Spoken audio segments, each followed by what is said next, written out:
Transit is tomorrow, so today. Good morning. Good morning. Is April or good afternoon? It's April 7th, 2025, 1:04 p.m. We're meeting with ECAT for our wage opener. My name is Nikki Powell, HR Director. That is Davenport Interim Mass Transit Director. Lincoln McDonald, HR Specialist. Wesley Hall, Assistant County Administrator. Candace Floyd, Deputy Director, HR. Mike Lowry, ATU 1395, and 3 days from now, 30-year professional bus operator. Mike Brooks, bus operator.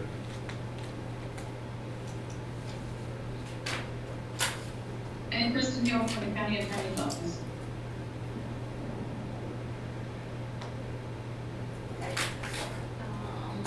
I do have your proposal from last time. I did not find it, but Mr. Davenport got it over to me, and I'd already done an analysis on it. I just had to Oh, pull all my stuff back together. So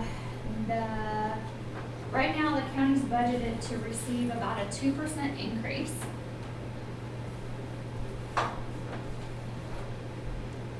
This comes out to quite a bit more than that. Not a whole lot more,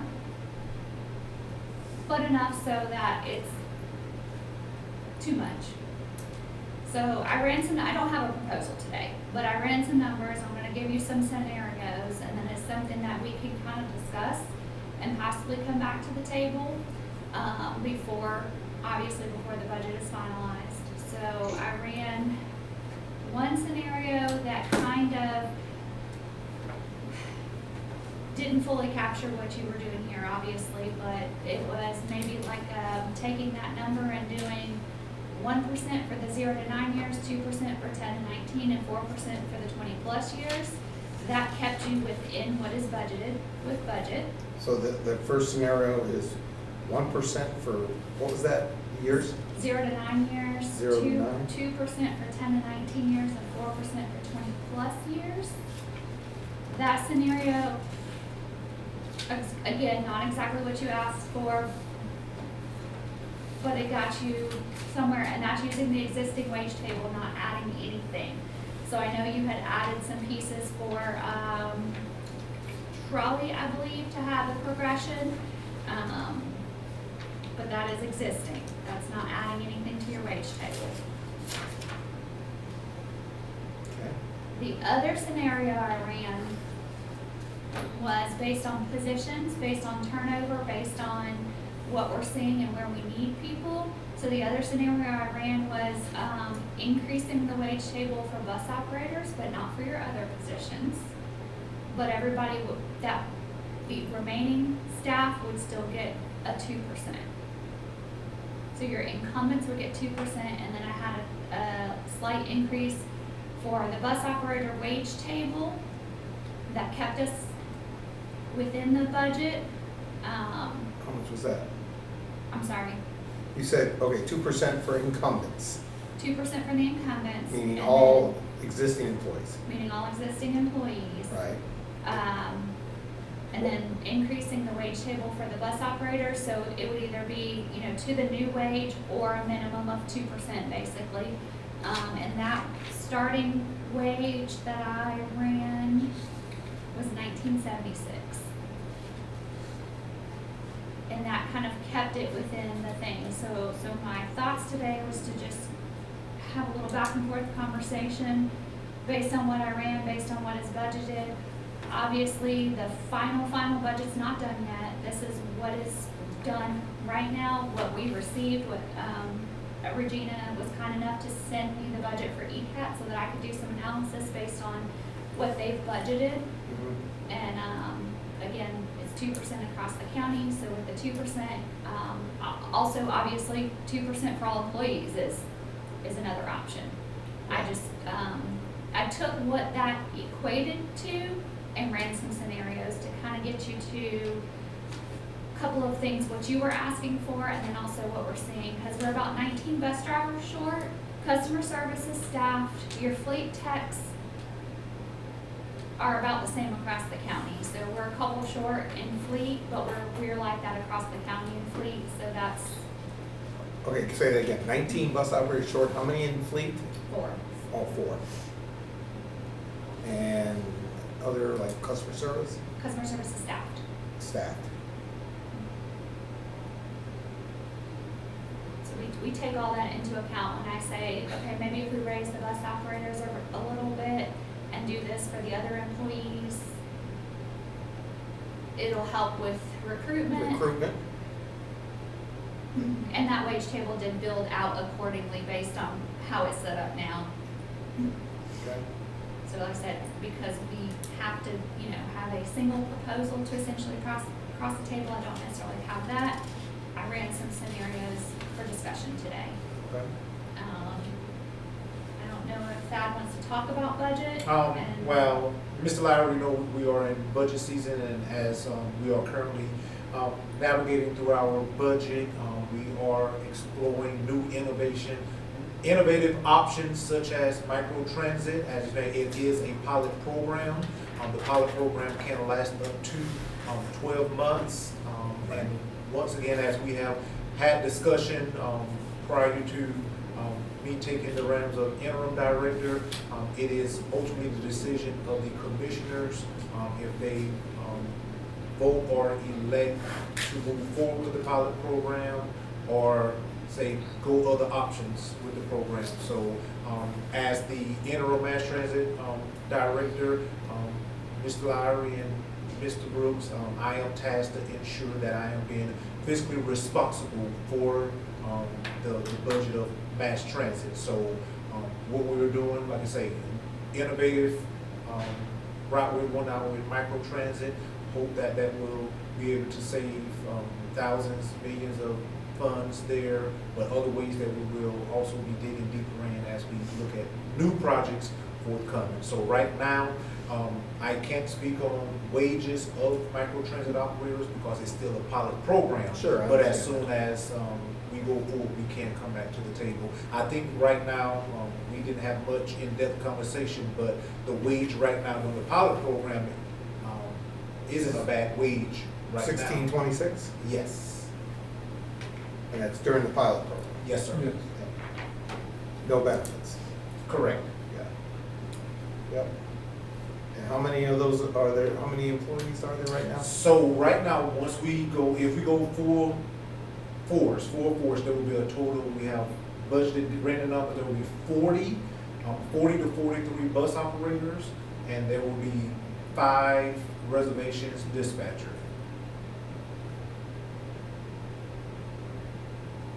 And that would running current numbers on what we are actually providing right now. Okay.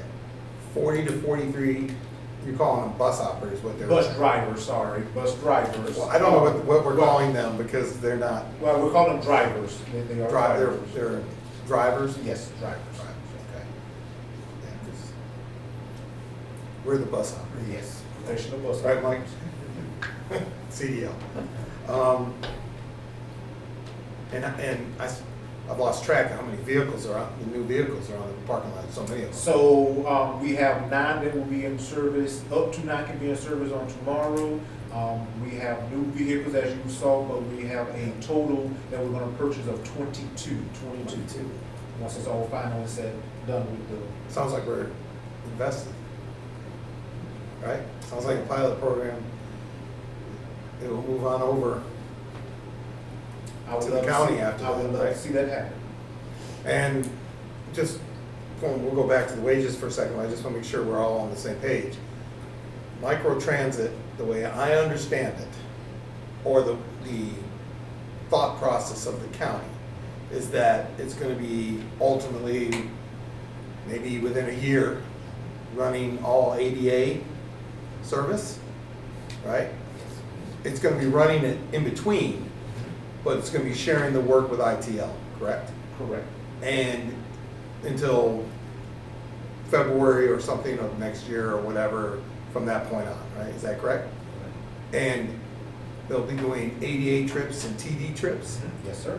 but where we're interested in on our side is they'll be working hand in hand with Fixed Route by pulling these buses out of the neighborhoods, Yes, sir. where they'll be feeding them onto main lines or main streets, Yes, sir. where we can increase Ridership. and ridership frequency. on peak times, where we could potentially lower that wait for people on the street from an hour or an hour and a half down to 30 minutes maybe, More correct. Yes, sir. where we can attract more ridership and cover more area, is that correct? Yes, sir. That is- For instance, 9 Mile Road or places of that nature? With Navy Federal. Navy Federal. Just pretty much serving the underserved or unserved, such as Cantomic area, as well. Is that big gap between Palafox and University where there's no service really besides after Kemp Strand? That's correct. Yeah, okay, I want to make sure we're all on the same page, understanding it. But microtransit is not running fixed route service. You are correct. It is Correct. not running fixed route service. Correct, okay, just making sure. Want it on the record, that's all. I mean, I've heard good and bad about microtransit, obviously from the union leadership across the country. But I see it as a plus for Escambia County. I see it as something that can make our system grow where we wanted to grow, and to provide a service to beyond, to individuals that have been wanting to ride the service but can't because of the locations where they live and places that. Having microtransit go into the neighborhood, pick up people and bring them out to catch, buses, and is going to be helpful along with servicing the ADA and the TD clients. So I think it's going to be a good thing. I didn't realize we're getting 40 drivers though. That's a lot. Sir. Is that, how often is that? That's running 7 days a week, or is that Every running 6 days a week. Monday through Saturday? Yes. And what are the hours they're running? And so pretty much we're gonna. So I don't wanna interrupt. I know, I'm just, This is a wage opener for the current I got it, I employees. got it. So we really need to stay on track, so I don't wanna get us too far off I got it. I track. just wanted to ask a couple Okay. questions about microtransit, Yeah, just we since need- he brought it we up. need to Try to stay on track. Okay. As hard as you can. Just What are the stay hours, To the though? wage opener, and keep it moving. Okay, what are the hours though?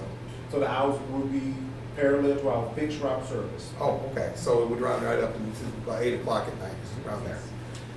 All right, so as far as wages, these are the, you don't have this in writing though? No, I wanted to have the discussion of, because again, I can only pass one true proposal across the Okay. table. Here's the proposal, so trying to get some feedback of, I have what you gave me, obviously I took that into consideration. Right. That was more built into maybe that first scenario.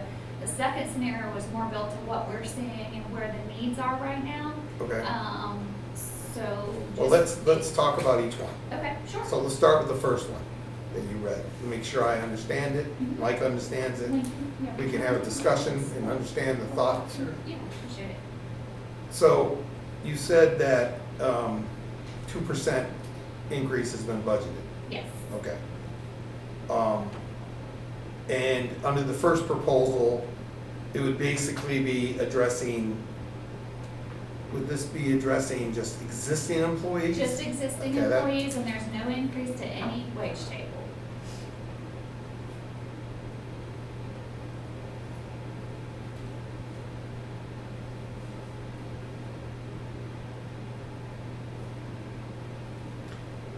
So to make that understood, no increase to the wage table, that would be the existing wage table would be locked in for new hires Correct. going forward. And as the progression moves, as they get raises, Yes. okay.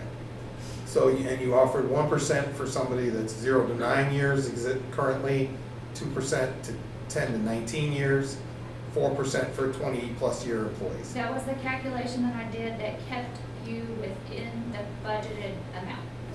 And what was that budget amount It's- approximately? Well, it's 2% for the employees.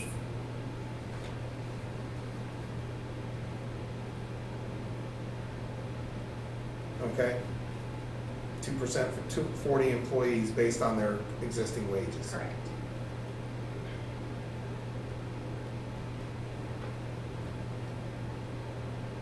So that second analysis was about $4,000 over the budgeted amount.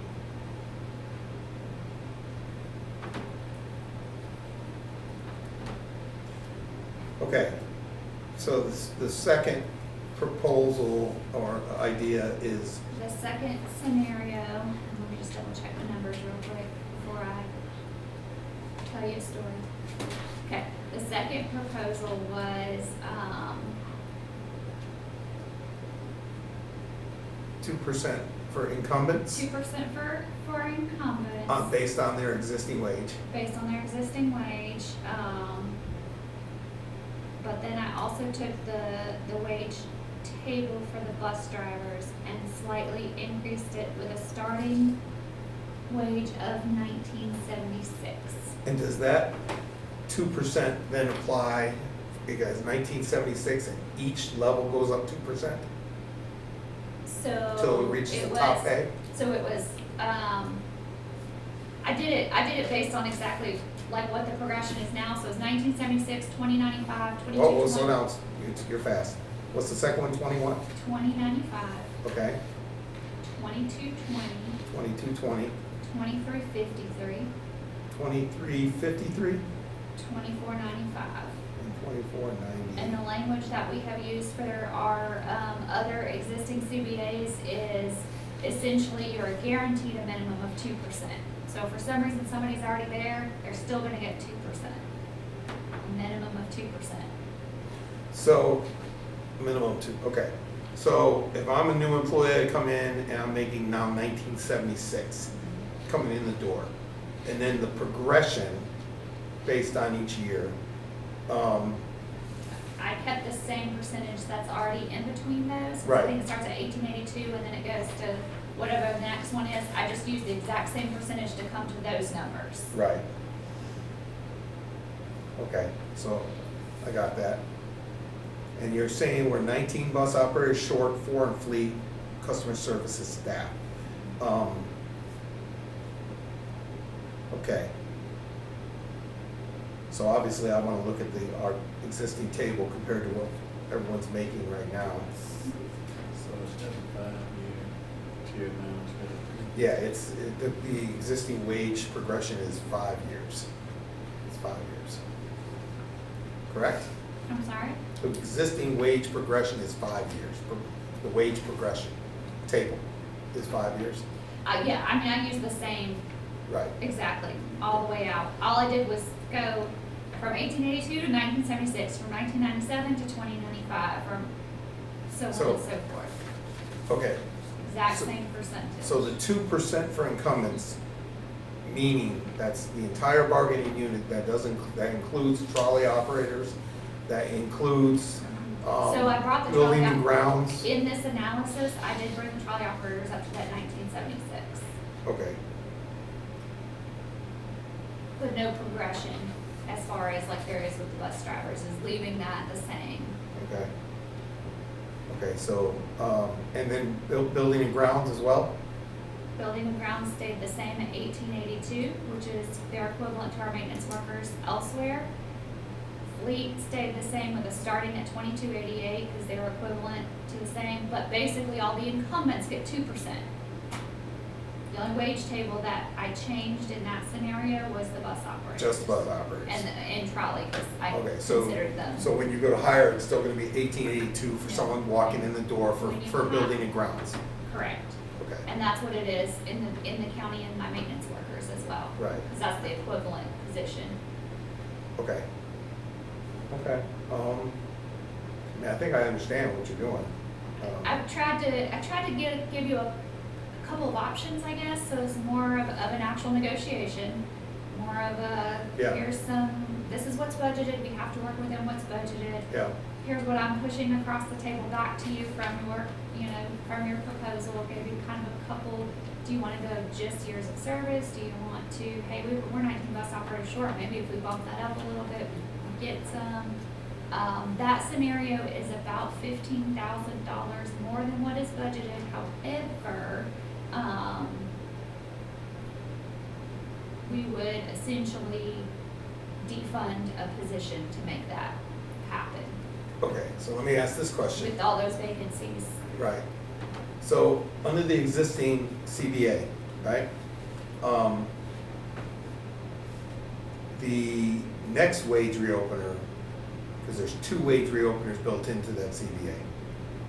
So this one is actually for the one that was from end of last year. correct? So I'm asking, So- the next wage reopener would be in October, November of this year. This one, what we're discussing now, and however you look at it, I'm not sure how you look at it, but last year, the 3% is what was budgeted, and everybody got 3%. Yeah, but that wasn't So- negotiated. I know, and we had a conversation, and that's why we're negotiating this, but we're negotiating now for October of 2025. Because I'm telling you what is budgeted for October of 2025. That's not the way you presented it 6 months ago. 6 months ago, there was no money, and I said there was no money, Six- and we said we would see where we were at when budget season came, so this is budget season for the new budget. Six months ago, in good faith, we waited 6 months so you all could look at where you were at. But Right, well, there's you- still no you money didn't for- use those There's words, still 'cause no money for if you this had- year. If you had used those words, I would have not agreed to wait 6 months, but I agreed in good faith because I knew that you all were looking at coming off a year where you had a lot of overtime and things of that nature you were dealing with. But, so you're basically trying to wipe out a wage reopener in our existing labor agreement that we I'm not have, trying to that wipe we, out a wage reopener. I'm telling you, in last fiscal year, there was no money. We all sat here and told you there was no money. That the 3% was what was budgeted. We tried to get money in people's pockets.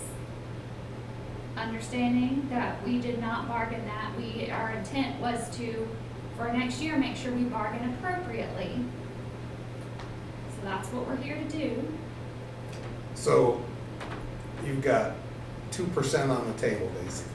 2% on the table, correct. So I can just tell you from my perspective, that when we negotiated this contract with the county, and we signed off on this, we agreed to 2 wage reopeners in a 3-year contract.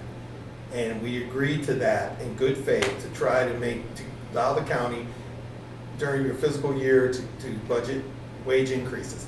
We did not negotiate where you could just give a 3%, which by the way went to non-union people as well. It was just given across the board to all county employees. It wasn't negotiated with the union. And so coming to the table and say there's no money, well, obviously there was, because we didn't even get a chance to negotiate it, and maybe we wouldn't have used that 3% the way you all issued it out. We would have agreed to do it a different way. But the reality is this, okay? I've been watching people come and go, walk in the door, go through training, and walk back out the door and not come and stay. And it's basically because the scale of what you pay the new hires is poor. It's poor. You can't hire professional CDL bus operators or mechanics that are, or not, technicians with the wages you're paying them. You're struggling to keep people, okay? And I find it insulting that we agreed to 2 wage reopeners in good faith.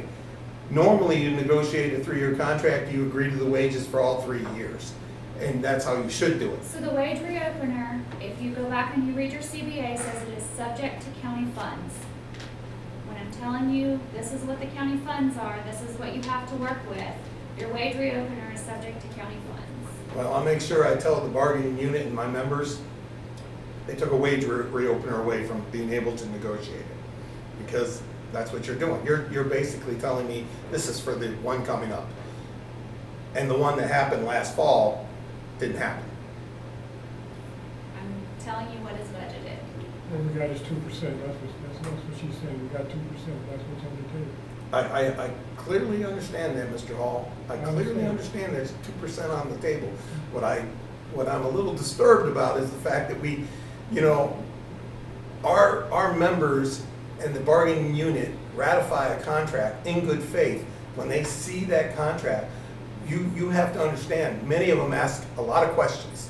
When that moment comes to ratify the contract, they're like, what's gonna happen in year 2 and 3 for wages? What's a wage reopener? What does that mean? Well, don't worry, the county's gonna sit down with the union, we're gonna find a way to get a raise, we're gonna work it out with them. That's the good faith there. I just find it disturbing that you know, I tell my members, this reopener, what we're doing here today was based on last fall at your request to wait to April. And then I tell them that in this upcoming fall, there's another wage reopener, and you're saying there's not. That's what you said to me, Nikki. I'm telling you that your wage reopeners are subject to county funds. There is not, a wage reopener does not mean you get an increase. And the county as a whole is the budget's not looking good. Last year's budget, I'll speak to last year's budget real quickly, there was no 3% budgeted. That came in at the very last minute, very, very last minute. And us, in good faith, said, if we want to get the money in your pockets, this is what we're giving you, this is what we're gonna try to give you right now. That was our intent. Our intent was not to take your wage opener, our intent was not a bad intent. It was, hey, they are now giving us 3% that they said was not budgeted, so I would like to get this money in people's pockets. There was no ill intent at all. So I apologize if it was taken that way. It was simply, we did not know until the very last minute, and we had to get it processed, and we wanted to get money in pockets. Again, wage reopener, there is no guarantee for an increase. It is simply what is budgeted. We look at the, we look at entry-level wages all the time. Janice and I can tell you every week we are looking at entry-level wages, and every week we make recommendations. However, if the money's not there, it doesn't matter. It does not matter what our recommendations are. The money has to be there for us to get there. So moving ahead, in the last 2 years, the hiring process, we've lost 87% of new hires right off the top. 87%.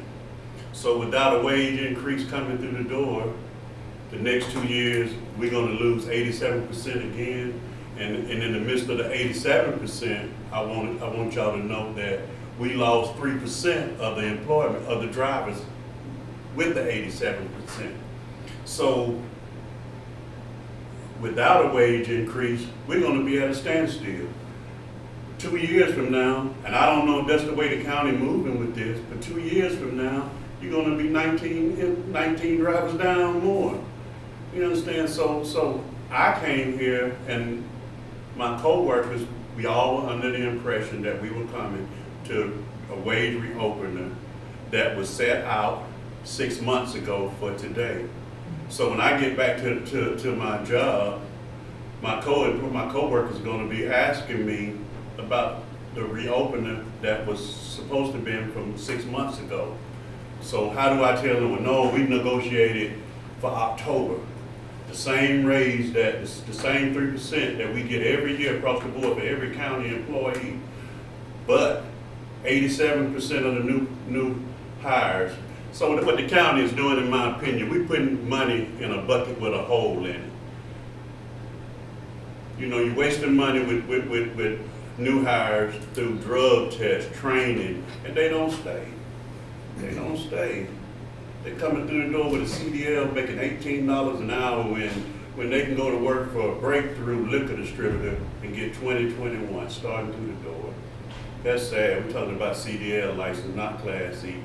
So again, you know, 87% of the new hires left. And I ain't tooting my own horn, but three of the new hires that came are people that I recommended because I told them everything that they needed to know, everything that they needed to know about coming to this job. I was transparent with them. I don't understand why a customer service representative is in a interview with a bus operator that knows anything about bus operating. Nothing. She's customer service. So what I'm saying is, let's not 2 years from now be 36 drivers down.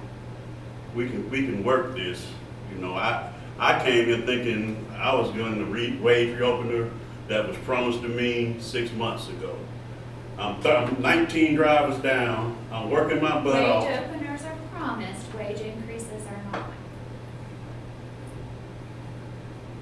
Well, that just tells me that when we hit the table next year for a full 3-year contract, we're gonna be sitting here wanting a 3-year contract. We're not gonna do a wage reopener in that contract. We're gonna argue against the wage reopener because, you know, wage reopeners are something that I've dealt with over all these years and seen other employers use, and they use it in good faith, and they understand, and we understand, it's not used to say what you just said. It's not used to say, well, it's not promised, but, you know, well, then why am I negotiating a 3-year contract? I only got one raise, right? The first, right in the beginning. So I know you're offering 2% right now, but 2%, 1976 starting, Mr. Davenport, that is not gonna attract the CDL driver in the door. It's not. It's not gonna keep Mike said it best. He's talking about these drivers coming in. I've watched them, and there are literally some that come in the door and we're begging them to stay. Yeah. So I will We say are talking to from- them. Like I said a couple minutes ago, from an HR standpoint, we don't disagree with you. However, we're not budget and we don't have the money. That's what I'm telling you. We're not gonna put something on the table that we know we can't support, or we can't handle. And what we have, where we are today is at 2%. That may change, I don't know. That's where we are. We can't come to you and say, hey, So when you say you're doing it from a budget standpoint, are we talking about the commissioners? Are we talking about commissioners working with ECAT leadership about their budget? Is that what's happening through the budget Your process? funding sources is what, gas tax and grants, so what your funding source covers is the X amount. We can barely squeeze the 2% out of that, with the excess that you pay or that ECAP pays to, other vendors, other places, you know, that comes off the top, unfortunately. And those are required payments that have to be made, so what's left for your personnel? Sounds like you gotta get the pilot program over with pretty quickly. And Mr. Lowry just, and Mr. Brooks. Sounds like you're losing money somewhere else, because that's what she just said. And I'm assuming she's losing money from a contractor. And just wanna piggyback, Mr. Brooks, you have been an outstanding employee, Mr. Lowry, almost 30 years in QAs. And I hear you when you say that. I'm outstanding too. Outstanding. Thank you. That the problem is the wage, and some of I may have to disagree with you, because we can probably sit across the table and say sometimes that it's the culture that we are working together with the term and ECAT. It's the culture. And I can say Mr. Brooks have referred some great employees. One of that left, and I don't think it may have been the wage. I think there may have been the culture right there that may have been the problem. Hey, I don't know the full story, but I think it's not always wage, it's the culture. Well, I didn't send him. so. I didn't send him. I think when you talk about, because, you know, obviously new hires are important. I think it's important, I'm not in there when you're hiring them, when you're interviewing them. I do talk to them after they get done and they're walking in the door and they're going in training. And when they come on my bus and they go to ride with me and I'm spending a day with them and I'm talking with them about things, and then I'm like, they didn't tell you this, they didn't tell you that.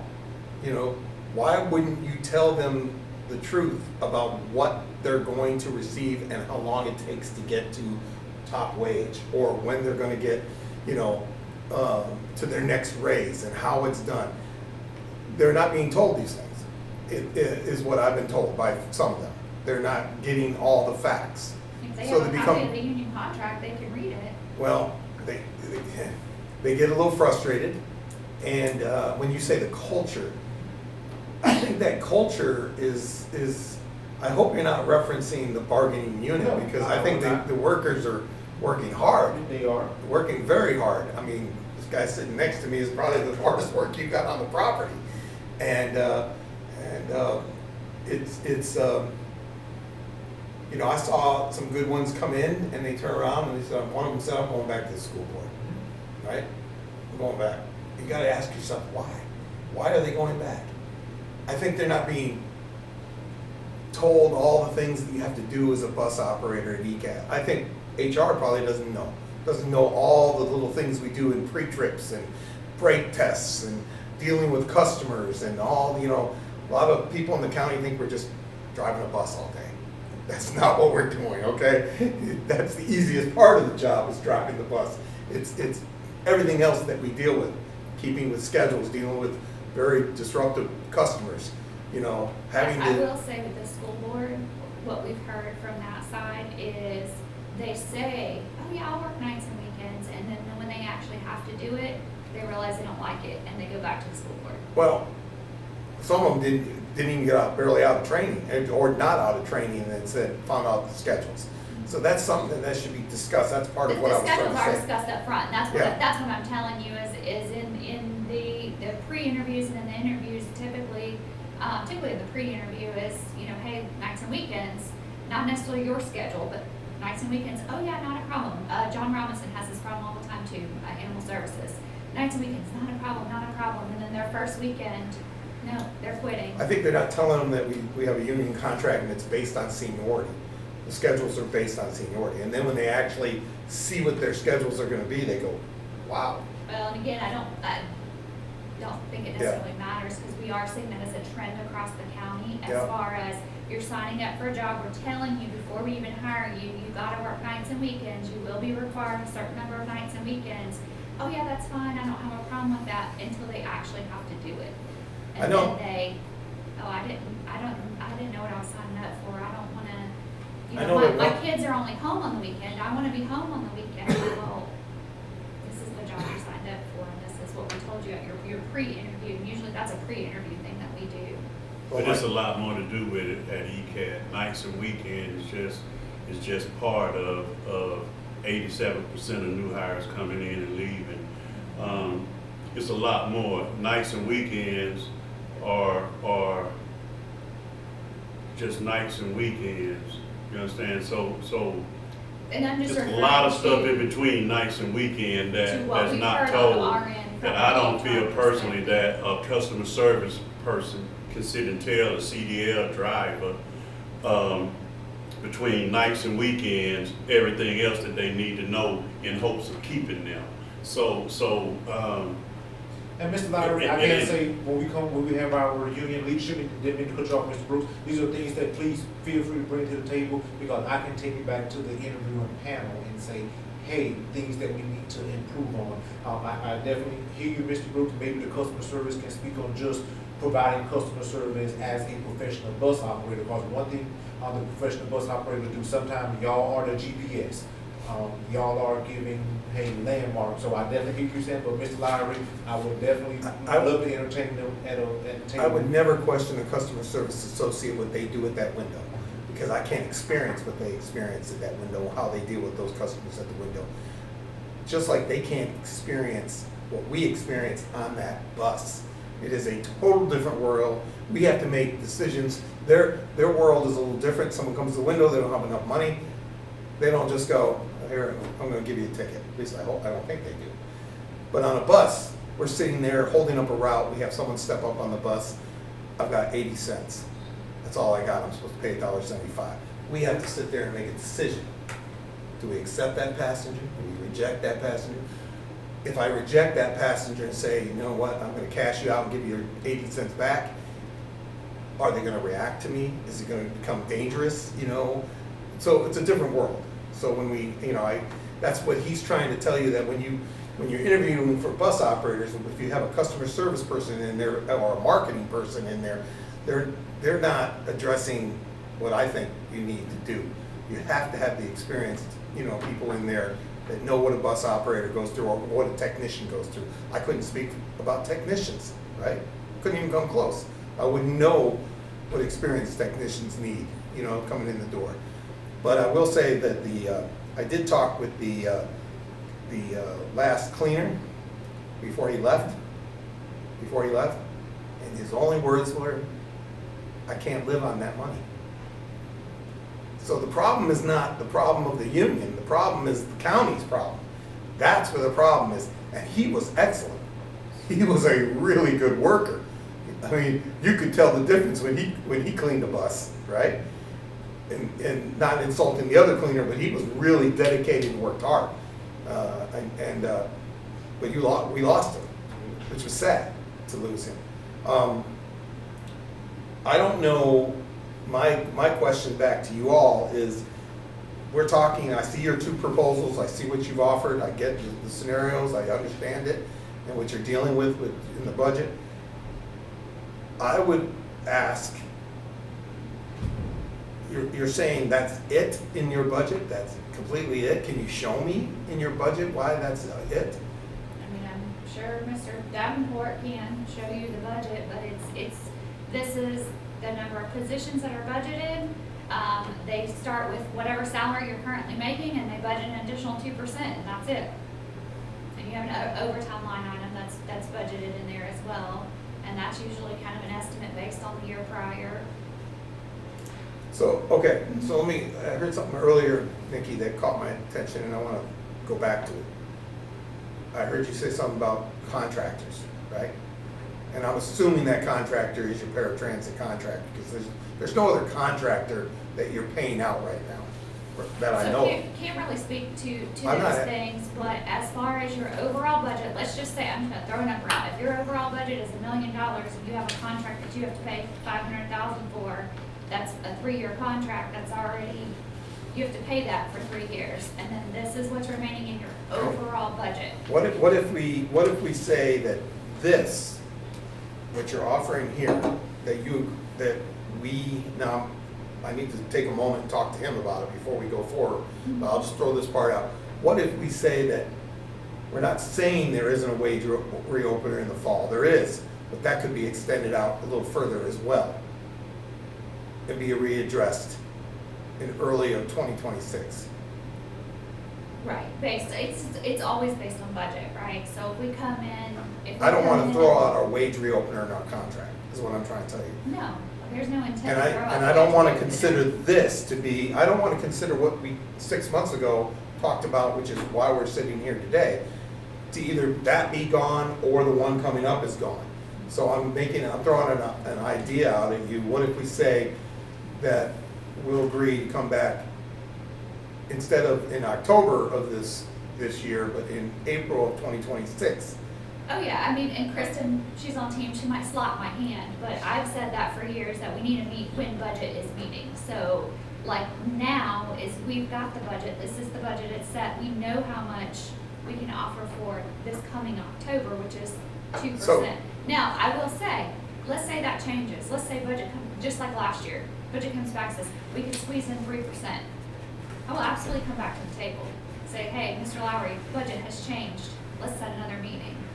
Well, I want to be able to, because I got something in my mind here, I'm going to share it with him first before we come back. Maybe we'll take a little quick caucus and then we'll come back, okay? I want to share something with him that I'm thinking about, because you remember the existing contract expires September 30th, 2026. 3-year contract expires, so we'll be back at the table in the fall of next year. So, but I think I know where I want to go. So I got an if idea. if we're back at the table in the fall of next year, we just talk about everything but wages and get wages towards the end of that negotiation. So can we take maybe come back at 2 o'clock? Take a 10-minute break, please? Yes. Okay. Thank you. Yeah, you're welcome. What do they say at Chick? All right, recorder's back on. I told you 2 o'clock. We weren't sure, I'm trying to get it Lincoln at came in 10. at 2 o'clock, came in right on the dot. Lincoln's new, he didn't follow us. All right, so here's my thought process, and I'm kind of work my way through this. You gotta give me a chance to say this out loud. And first, we're probably gonna have to go back and run some numbers, because I'd like to see what everyone's existing wages are. And, because I got a good feeling for the operators, but I'd like to know where the mechanics are at, where the technicians are at and all that, and kind of see where they're probably gonna ask you for a report that will give you their existing wages. So we'll understand what their increases would be versus, If you'd like, I'll go ahead and put that public records request in now. okay, and versus what their, how it's tied to the progression, the wage progression, because some are not making as much, so we want to see as they move through the steps, where would they be, okay? So, the other side of this is a part that we're gonna have to deal with, which it's not gonna be easy for us to even, you know, Mike and I were talking about how the membership thinks this process is going. So, and how I believe, I took the last meeting with Mr. Kimbrough. And I'm gonna go back and listen to the recording again and make sure I understood exactly what he said. Because I didn't hear the words zero. I heard, we need some time to look into our budget and see how things are going, and it'd be great to wait to, 6 months. So, but with that being said, my thought process is, so if we were to agree to one of these steps, this wouldn't even take effect till October 1st, correct? Or the first pay period in October, Correct. okay? Is that correct? That would be the. That's like, Yeah. I'm gonna do my finger thing, May, June, July, August, September, yeah, 6 months from now. 6 months from now. So, if we were to agree to one of these that you stated, one of these plans, it takes effect in October. Is she still muted, by the way? She's muted, we're not, she can hear us. Oh, I'm sorry. When I pointed it out earlier, the little microphone was on both sides. Oh, okay, was it? Okay, I want to make sure. So, my thought is that there's a reason. I know you didn't want to talk about this, but I'm going to say it out loud anyways, because we got a few minutes here and we're going to get out of here. Obviously, there's a reason why you're moving towards microtransit. So I'm going to predict, if I can do simple math, 1 year from now, a pilot program will be over, right? So all ADA work will be under the county, because that's the purpose of the microtransit, I'm assuming. It's gonna be under the county. And, you're responsible for ADA, fixed routed services, responsible for ADA TD service. So, I got a feeling you're gonna know some money savings, either this year or early next year, and how it will go when you take over the service of the ADA program and you move into the Flex Transit being, providing all that service, and how much money will be available. So I'm just saying this out loud, and I'll put this in writing if we need to, as a proposal, counter proposal to what you offered me. But I believe we should come back to the table in April of 2026, but not in the intent that it would be for a wage increase for October of 2026, that it would be to finish up the wage reopener that was negotiated under the existing contract, where we get our 2 wage reopeners. And so we would come back and potentially you'll be able to offer us something in April, and then allow the the full negotiations in the fall of 2026, which would be for a 3-year contract. I think that sells better to the bargaining unit, to the employees, so they don't feel like they're being, that they didn't ratify something that doesn't feel like it was true to them, that they believed was gonna happen. And I don't know what your thoughts are, but I think that's where you'll find out a lot of what's going on as we move forward into the year. I think it's a big jump for the bargaining unit to accept one of these proposals that you've given me and wait till October to get it, when I think it does not work, no offense, Nikki, it does not work to tell them you got 3% last year, because they didn't see that as being negotiated. They see that as all county employees. In their eyes, it was a cost of living, because everybody got it. but you don't have a Me Too clause, so if you actually go back and you read what is approved, it is for all current incumbents, but does not include union, agreements, part-time students. There's some other But you- pieces in there that are in that, what they read on the dais, they read it every year on the dais. And then if you have a Me Too clause, you get it. If you don't have a Me Too clause, yes, the intent is to negotiate. Again, it happened so late in the game last year, Mhm. that was why it said, hey, can we just get this in the pockets of the employees? So I'm gonna say, I'm not gonna say it, I'm gonna say it like it was told to me. That transit director is no longer in the room, unfortunately. And he can listen to these recordings and dispute that later if he wants, but I'm gonna say it like he said to me. This 3% is for everybody, we're still negotiating with you all for your wage real. That was incorrect information. Well, that's how it was expressed to the union. And we take the word So if you wanna go back and bargain that, we can undo the 3% and Well, you bargain can't the go 3%. back. You can't go back. It's- Because- So what happens if we don't take either one of these proposals that you presented today come October? What happens? Nothing, Nothing happens, we get nothing, right? nothing. So every county employee that was in the bargaining unit, understanding last year was that every county employee across the board got 3%. That wasn't negotiated with the union, that was given to every county employee. That was my understanding.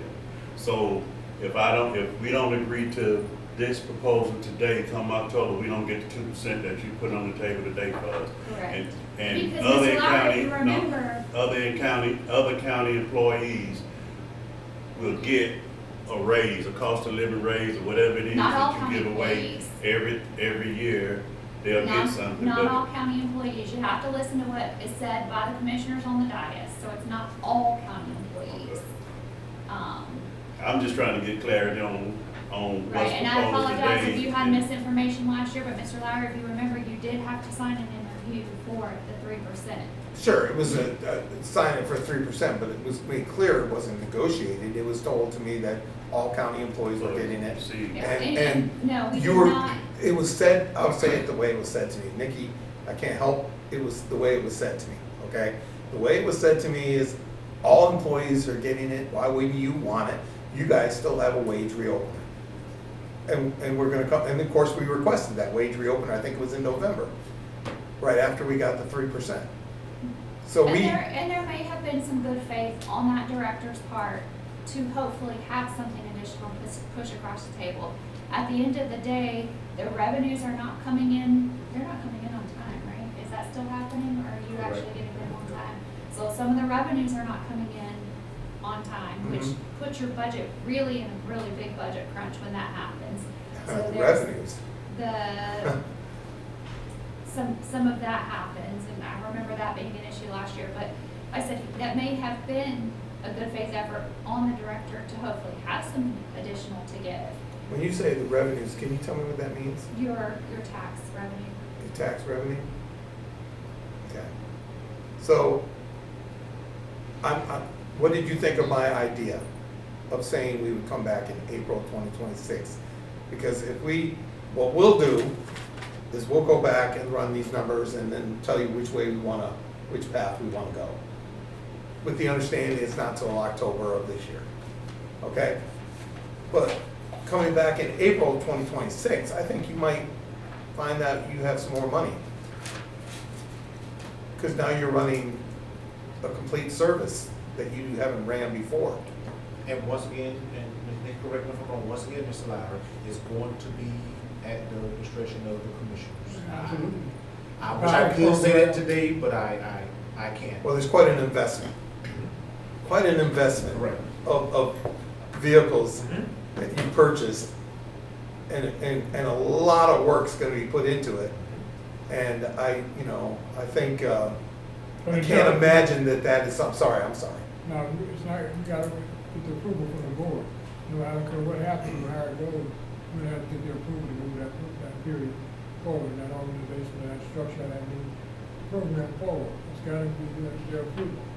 So, Well, I understand that, Mr. Hall. I understand that everything's at the approval of those 5 county commissioners, but I can't imagine that they haven't got a commitment already to this program, this microtransit program, with all the effort that's been made and the purchases of these vehicles. Yes, you got a pilot program that's paying for wages and all that, but I can see where there would be huge cost savings once you ran your old, it was huge cost savings when you brought the fixed route in-house. It saved a lot of money. You weren't paying First Transit a ton of money for running that service. You saved a lot of money. I'm just proposing that we wait till April of 2026, and now we can, once we figure out which direction we want to go here, that we draft that in as a revisit of the wage reopener that was due in October of 2025, and we and see where you're at there. Because, can I say this? In good faith, when you negotiate a full contract, and there are things that have been taken out of that contract that meant a lot to the employees.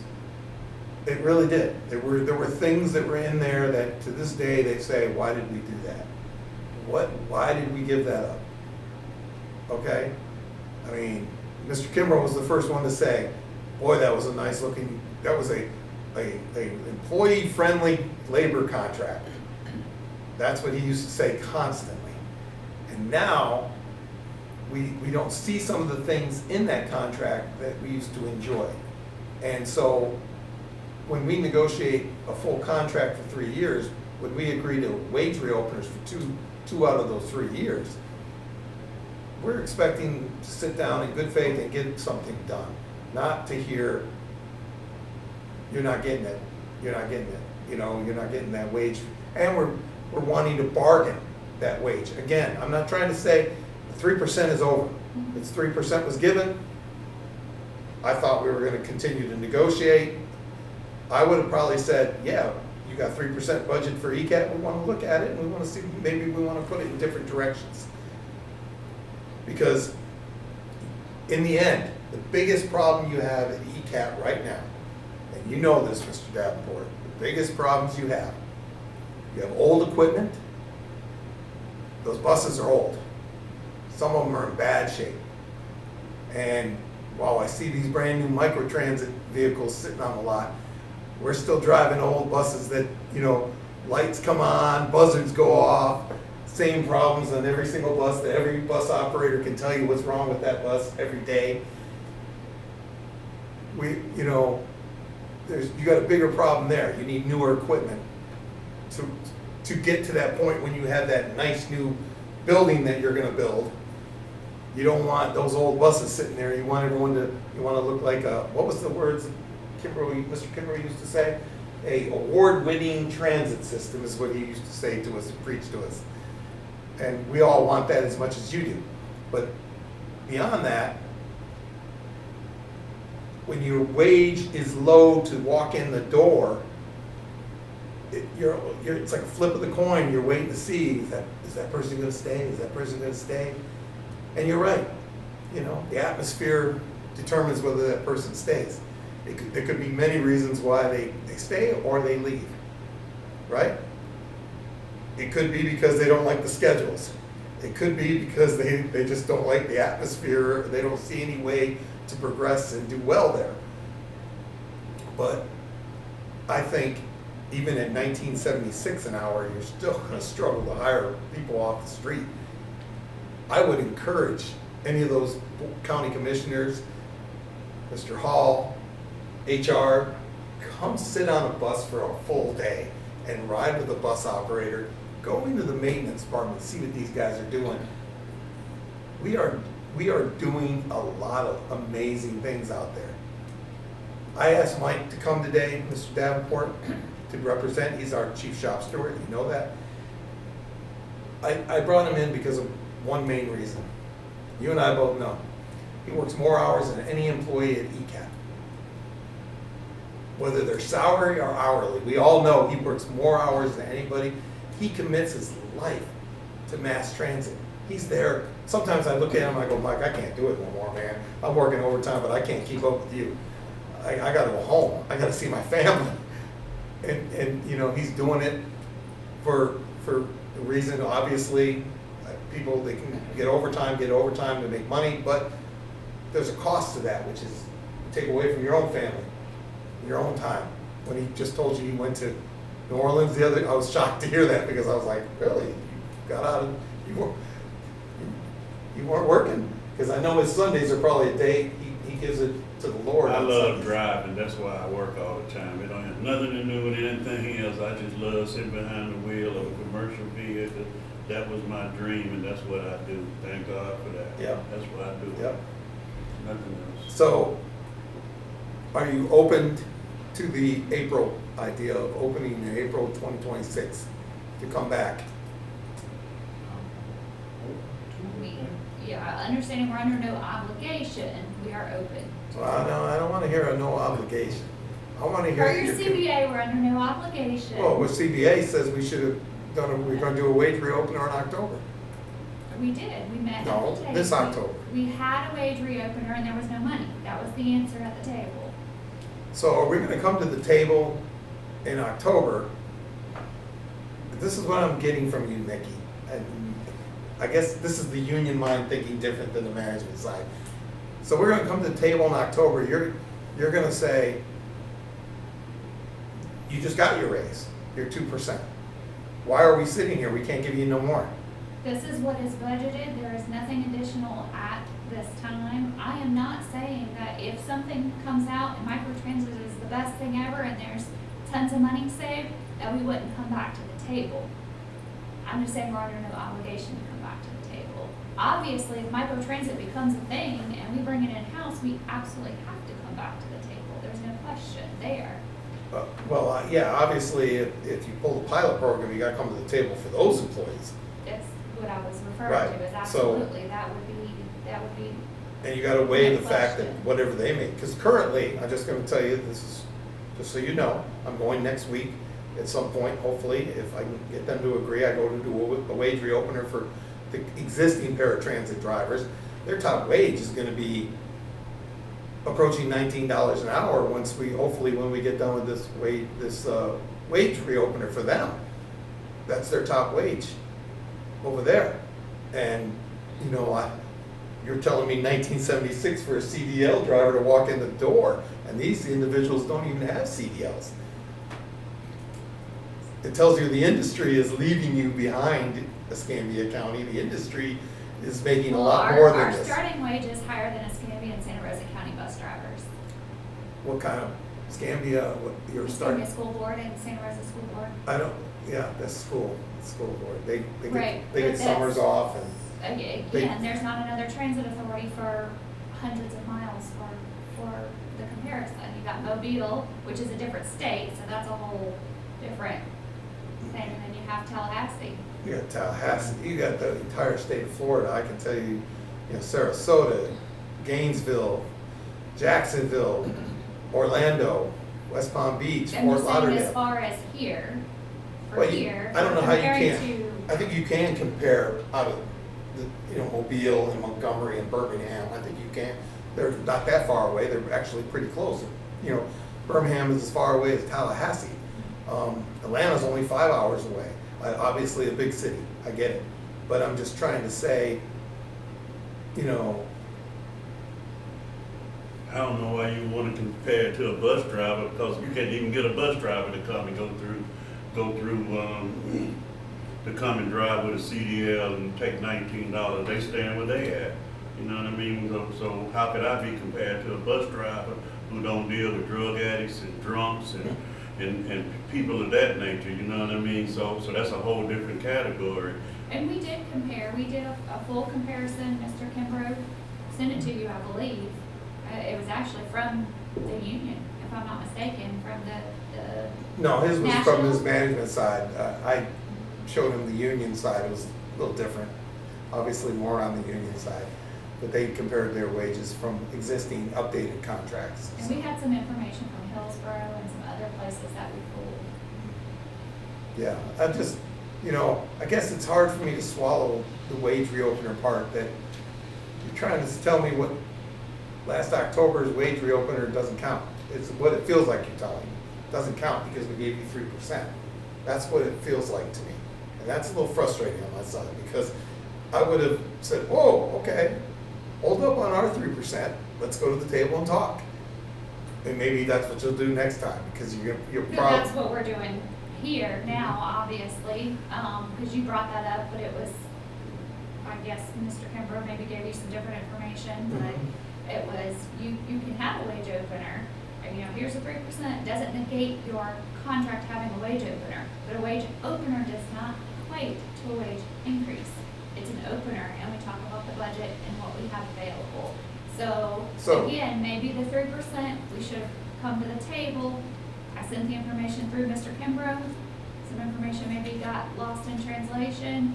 I looked back at the email I sent you last year, and I said, does not negate you having a wage opener. At the end of the day, with the wage opener, there was no money. There was no funds to be had. There were no funds right now for this fiscal year. What we're looking at with the 2% is for next fiscal year. So, ECAT has no money this year. They can tell you. They can show you the budget. They are running almost, Reserves. yeah, on reserves. so I'm well, almost over here, but I'm just trying to figure out where we're at. I made a suggestion, but you're trying to tell me we're not obligated to anything. It's all subject to funding. The CBA says it's subject to funding. If the funding's not there, Mr. Lowry, there's nothing that I can do about it. I fight for wages all day, every day, for every employee in this county. And the funding is simply not there. If I'm told the funding is not there, there is nothing that I can do about it other than to support it and say, this is what HR supports.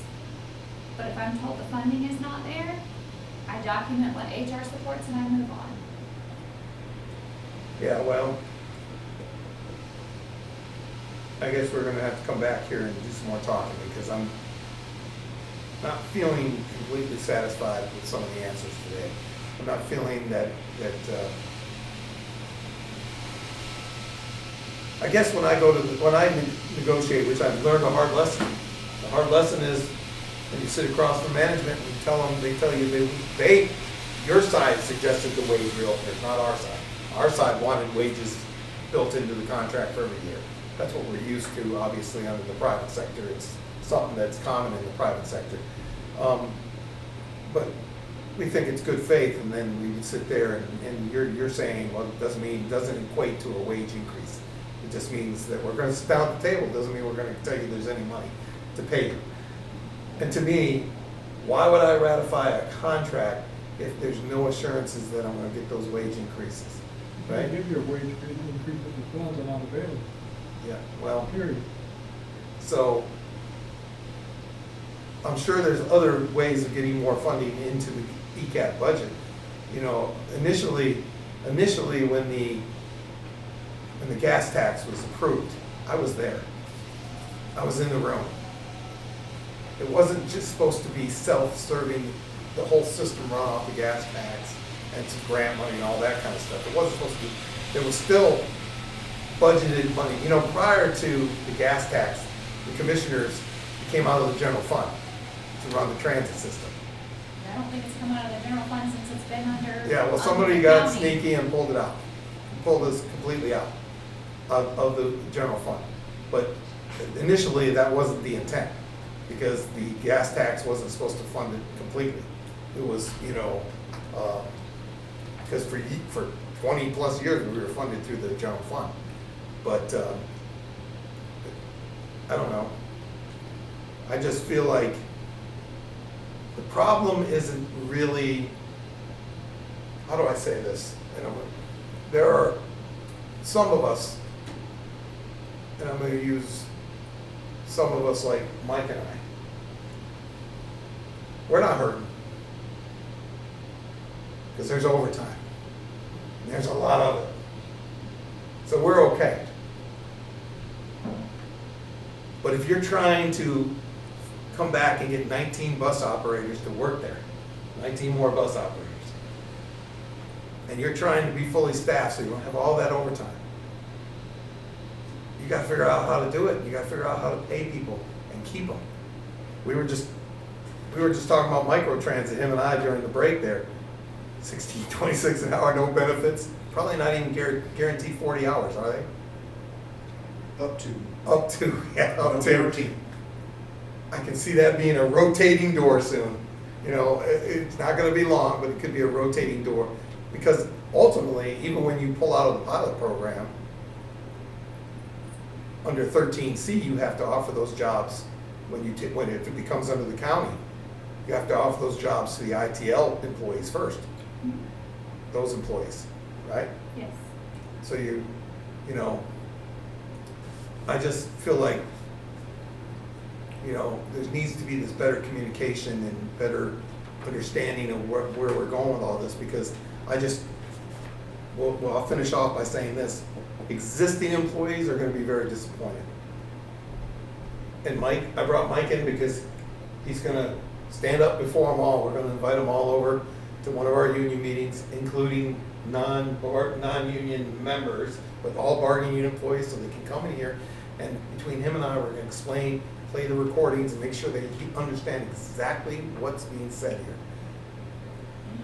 I came into this room, just like Mike, thinking in good faith, in 6 months, you guys were gonna work to try to find something for us for the back wage reopener, not 6 months from now to get a raise. Well, and again, I think there was the intent. I had Mr. Kimbrough before he left, and I went through multiple scenarios, and in every scenario, there was no funding. So when there is no funding, no matter what the intent is, and no matter where our hearts are and what we want to do, if the funding is not there, there's nothing for us to bring back and offer. And Mr. Davenport was copied on multiple scenarios that we ran for this year of maybe if we do this, maybe if we do this, maybe if we do this. There's no money, you can't do that. There's no money, you can't do that. There's no money, you can't do that.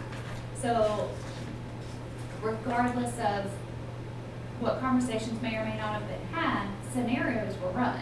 Multiple scenarios were run. So what I'll There do, was no funding for this year, so at this point, I know what's available for next year, and that's what we're working on.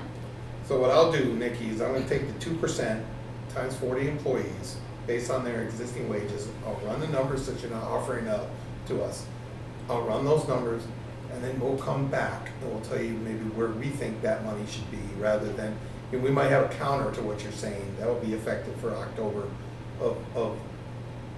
Yeah, October instead of what you've offered here. We're not And sure. that's We fine. don't know whether we'll go with this or not, but we'll look at, you know, because you told us what that number should be, based on, I'm assuming on 2,080 hours, yes, not including overtime. correct, Okay, correct. so we can, we'll get with you on, we'll probably be ready pretty quick. I don't know how long it will take you guys to come back to the table.